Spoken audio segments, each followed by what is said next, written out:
आती है हैबिट तब होती है 12 घंटे की पढ़ाई। जिसकी इसकी आदत नहीं है ना 3 घंटे पढ़ के थक जाते हैं। अरे सर क्या करें सर मैं कमजोर हूँ, मुझसे होती नहीं है पढ़ाई सर, मैं तो 3 घंटे पढ़ पाता हूँ, बचपन से कमजोर हूँ सर। इसके बाद मैं ओपनली बोल रहा हूँ 12 घंटे की तुम पढ़ाई करोगे।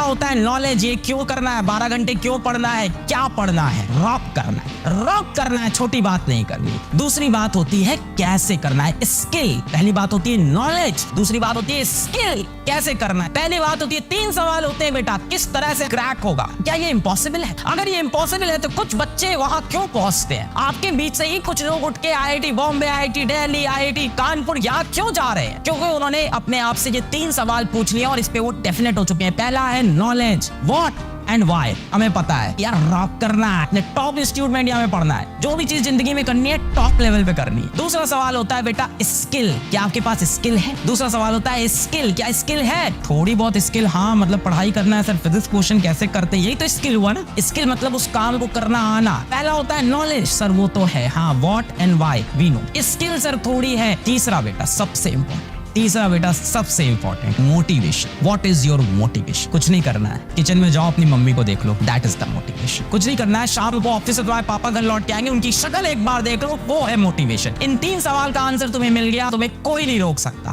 पहला व्हाई, ये तुम्हें पता है, दूसरा स्किल, तीसरा मोटिवेशन, वो तुम्हारे माँ बाप। तब आती है हैबिट, तब होती है 12 घंटे की पढ़ाई। ये 3 सवाल के आंसर जिसको इसको क्लियर है ना, उसके डिस्ट्रैक्शन सारे खत्म हो गए। जिसकी इसकी आदत नहीं है ना 3 घंटे पढ़ के थक जाते हैं। अरे सर क्या करें सर मैं कमजोर हूँ, मुझसे होती नहीं है पढ़ाई सर, मैं तो 3 घंटे पढ़ पाता हूँ, बचपन से कमजोर हूँ सर। बेटा इंसान अपनी एबिलिटी, अपनी कैपेबिलिटी खुद डिसाइड करता है। इसीलिए कहा जाता है human is the only species जो सेल्फ अवेयर है। जानवर थोड़ी ना हो तुम कि सेल्फ अवेयर नहीं, तुम सेल्फ अवेयर हो, तुम इंसान हो। We can change our habits, we can change our schedule, we can change our ability, we can change our capability because we are humans। तो ये मैं तुमको एक कुछ बातें आज समझाना चाहता था। अब सिलेक्शन किस चीज से होता है, इन 3 सवाल को खुद से पूछो। अगर ये 3 सवाल के उत्तर तुम्हें क्लियर है तो 12 घंटे की तुम पढ़ाई करोगे। किसी को लगता है मेरी एबिलिटी नहीं है, इंसान अपनी एबिलिटी बदल सकता है, भाई जानवर थोड़ी ना इंसान। सेल्फ अवेयरनेस है हमारे पास। We can change our thoughts, we can change our actions। पढ़ना ही पढ़ना है, सारे सवाल करने ही करने हैं, नहीं छोड़ने, वो नहीं छोड़ने हैं। क्लास छोड़ सकते हैं, नोट्स के सवाल ले, अगर वो अच्छे से तैयार हो गए बहुत बढ़िया बात है। जहां कंफ्यूजन वीडियो ले।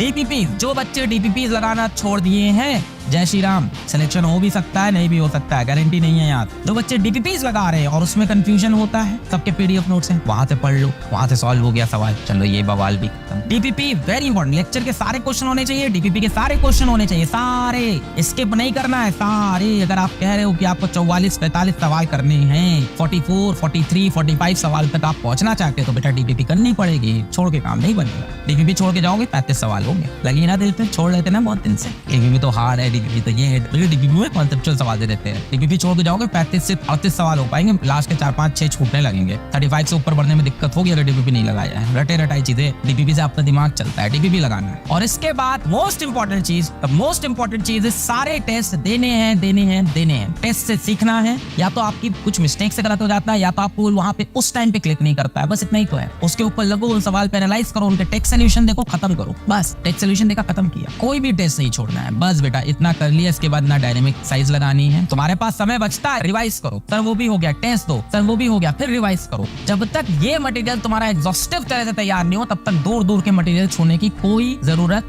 नहीं है। कोई ऐसे नोट्स हैं जिसको आपने प्रीवियस ईयर अच्छे से पढ़ रखा है तो उसको जरूर पढ़ें, वो हमेशा फायदा करेगा। कुछ आपके पास कुछ प्रीवियस नोट्स आपने बना रखे हैं, आप उनको जरूर पढ़ सकते हैं, उसमें कोई बुराई नहीं है। पर आप बैठ जाओगे कि मैं इस बुक से सवाल कर लूँ, यहाँ से भी सवाल, वहां से भी सवाल, तो बेटा आप फिर काम चोरी कर रहे हो, आप रिविजन नहीं कर रहे हो। मैं तुमसे बार बार बोलूंगा, instead of solving questions from many number of books, solve questions from only one particular book. इसी को बार बार लगाएंगे, इसी को बार बार लगाएंगे, इसी को बार बार इसी को बार बार लगाएंगे, ताकि ये सारे कॉन्सेप्ट दिमाग में बैठ जाएंगे, सवाल यहीं से आएगा। तो मेरी ये 3 से 4 स्टेप मेरे फॉलो कर लो।